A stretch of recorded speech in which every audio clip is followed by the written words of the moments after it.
Senior نائب صدر اور سابق وزیر اعظم شاہد خان عباسی ہمارے ساتھ موجود ہیں۔ بھائی صاحب بہت شکریہ۔ بھائی صاحب توشہ خانہ کیس میں تو اشتہاری قرار دے دیے گئے، ان میڈیکل رپورٹس کی بنیاد پر ریلیف کی امید ہے آپ کو؟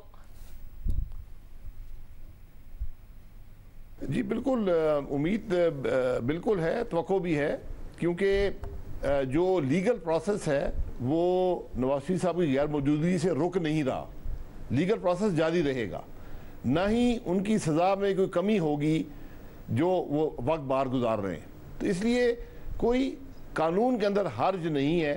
اب ایک شخص کی جان کا، صحت کا مسئلہ ہے، ہیومن رائٹس کا ایشو ہے، تو میں سمجھتا ہوں کہ یقیناً عدالتیں ان سب چیزوں کو کنسیڈر کریں گی، اور جو آپ نے رپورٹس دیکھی ہوں گی، میڈیکل رپورٹس، وہ تو بڑی ایک گمبھیر صورتحال بتا رہے ہیں کہ صحت ان کی اس میں اتنی خرابیاں ہیں کہ عام آدمی تو شاید بستر پر ہی لیٹا رہے۔ مگر آپ ریلیف کی امید کیے ہوئے ہیں، مگر آج تو توشہ خانہ کیس میں انٹرپول سے رابطہ کر کے نواز شریف صاحب کے خلاف ٹھوس اقدامات کا کہہ دیا گیا ہے، تو کارروائی تو ان کے خلاف ہوگی پھر؟ دیکھیں صاحب، عدالت کو بھی ان باتوں کا پتہ ہونا چاہیے، کیونکہ ان کو یہ توشہ خانہ کا کیس بنایا گیا، جو کہ میں آپ کو بغیر کیس پڑھے بتا سکتا ہوں کہ ایک بالکل جھوٹا اور جعلی کیس ہے۔ توشہ خانہ کی حقیقت سارا پاکستان جانتا ہے۔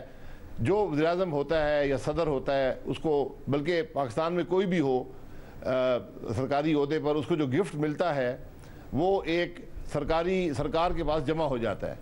سرکار پھر اس کی ایویلویشن کرتے ہیں، آپ کو ایک خط لکھتے ہیں کہ اتنے پیسے دے دیں اور آپ یہ چیز جو ہے یہ آپ کی ملکیت بن جائے گی، ورنہ ہم اس کو فروخت کر دیں گے۔ تو کبھی آپ لے لیتے ہیں، کبھی آپ نہیں لیتے، یہ اس کی ساری حقیقت ہے۔ اس معاملے کو جو ڈیل کرتا ہے وہ پرائم منسٹر کا یا پریزیڈنٹ کا ایم ایس ہوتا ہے، جو کہ ایک فوجی افسر ہوتا ہے، وہ اس سے ڈیل کرتا ہے، وہ سب ریکارڈ ان کے پاس ہوتا ہے۔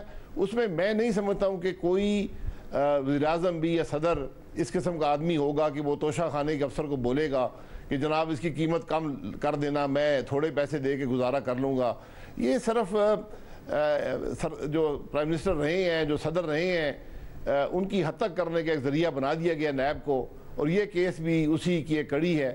اب میاں صاحب یہاں ہیں نہیں، ان کے گھر پہ جا کے سمن دیے گئے، جب سمن میں آپ نہیں آتے تو یقیناً وارنٹ جاری ہو جاتے ہیں، اور اس کے بعد جو کارروائی بھی ہونی ہے وہ کرنی پڑتی ہے۔ اگر نواز شریف صاحب آئیں گے نہیں اور ان کے خلاف کارروائی آگے بڑھے گی تو کرپشن کا بیانیہ تو حکومت آپ کے خلاف بنائے گی، سیاسی نقصان تو آپ ہی کو ہوگا۔ نواز شریف صاحب جو ہیں 10 سال ملک کے وزیر اعظم رہے ہیں، ان کی کوئی حکومت کے اندر جو انہوں نے فیصلے کیے، جو کانٹریکٹ ایوارڈ ہوئے، جو کام ہوئے، ایک پیسے کی کرپشن آپ 3 ٹینیورز کی 10 سال کی کسی کو نہیں مل سکی۔ پہلے مشرف صاحب 8 سال کوشش کرتے رہے، اب 2 سال سے یہ لگے ہوئے ہیں، ایک پیسے کی کرپشن نہیں ملی۔ کبھی اقامے کی بات شروع کر دیتے ہیں، کبھی وہ کہتے ہیں جی آپ کے بیٹے نے آپ کو پیسے بھیجے ہیں تو وہ فیکٹری کے مالک آپ بن گئے ہیں، کبھی یہ توشہ خانہ پہ شروع کر دیتے ہیں۔ یہ بڑی بد نصیبی ہے، یہ ملک کی جو سیاسی جڑیں ہیں اس کو کھوکھلا کر دیا اس چیز نے۔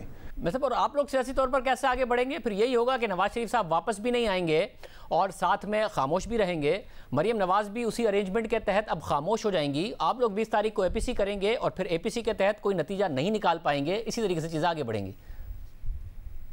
اے پی سی میں جماعت حصہ لے رہی ہے، جو اے پی سی کا فیصلہ ہوگا مسلم لیگ نون اس کی پابند ہوگی، اور سب سے بڑی جماعت کی حیثیت سے ہم پر تو زیادہ ذمہ داری ہوتی ہے۔ میاں صاحب کو ہم نے حکومت سے نکالا، سیاست سے نکالا، اب وہ جیل میں بھی ہیں، بیمار بھی ہیں، لیکن ان کا ایک رول ہے سیاست میں، وہ قائم رہے گا۔ ان کی جماعت ان کا رول جو ان کی ڈائریکشن ہے، جو ان کی سوچ ہے، اس کے مطابق چلتی ہے۔ مریم نواز صاحب کی اپنا ایک مقام ہے سیاست میں، وہ اس میں حصہ لیتی ہیں۔ تو یہ جو ٹائمنگ ہوتی ہے سیاست کی، یہ آپ سیاستدانوں پر چھوڑ دیں، لیکن میں نہیں سمجھتا ہوں کہ کوئی ایسا سودا یا کوئی ایسی انڈرسٹینڈنگ، کیونکہ یہ انڈرسٹینڈنگ جو ہیں یہ کبھی ملک کے مفاد میں نہیں ہوتی۔ مگر آپ دیکھیں، یہ تو بات تو واضح ہے کہ کراؤڈ پولر آپ کی پارٹی میں نواز شریف ہیں یا پھر اب مریم نواز ہیں، وہ خاموش ہوں گی، وہ باہر ہوں گے اور بولیں گے نہیں، تو آپ لوگ کچھ کر تو نہیں پائیں گے؟ اے پی سی کے پلیٹ فارم پر آپ مل لیں، حکومت پہ کوئی دباؤ تو نہیں ڈال پائیں گے؟ نہیں دیکھیں، نواز شریف صاحب یہاں سے جو گئے ہیں وہ اس وقت ان کو عدالت نے سزا دی ہوئی ہے، سسپینڈڈ سینٹنس ہے، بیل پر ہیں، تو ان کا براہ راست سیاست میں، اور ویسے بھی آپ نے سیاسی عہدہ بھی ان سے لے لیا، نہ پارلیمان کی ممبر ہیں، لیکن ان کی سوچ جو ہے وہ ان کی جماعت پروجیکٹ کرتی ہے. وہ ڈائریکٹلی شاید اس وقت سیاست میں حصہ نہ ان کی صحت اجازت دیتی ہے، اور میں سمجھتا ہوں کہ اخلاقی طور پر بھی جب ایسا معاملہ ہو کہ علاج کے لیے گئے ہوں تو براہ راست سیاست میں وہ حصہ نہیں لیں گے. وہ ہم سے یہ بات بہتر سمجھتے ہیں، لیکن ان کی جماعت لے رہی ہے اور کام سارا جماعت کر رہی ہے، اور جماعت جو ہے اس کو عوام کی خواہشات کے مطابق ہی چلنا پڑے گا.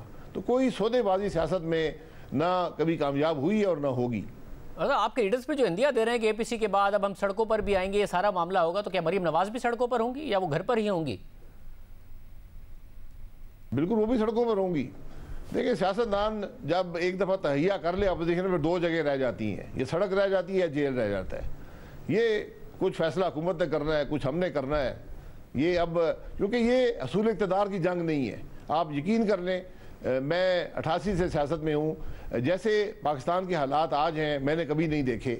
تو ان کا مقابلہ اپوزیشن نہیں کرنا ہے، اور اب اپوزیشن نے ٹھان لی ہے کہ ہم ایک متفقہ پلیٹ فارم سے عوام کو ریلیف دینے کی پوری کوشش کریں گے. بہت شکریہ بھائی صاحب ہمارے ساتھ موجود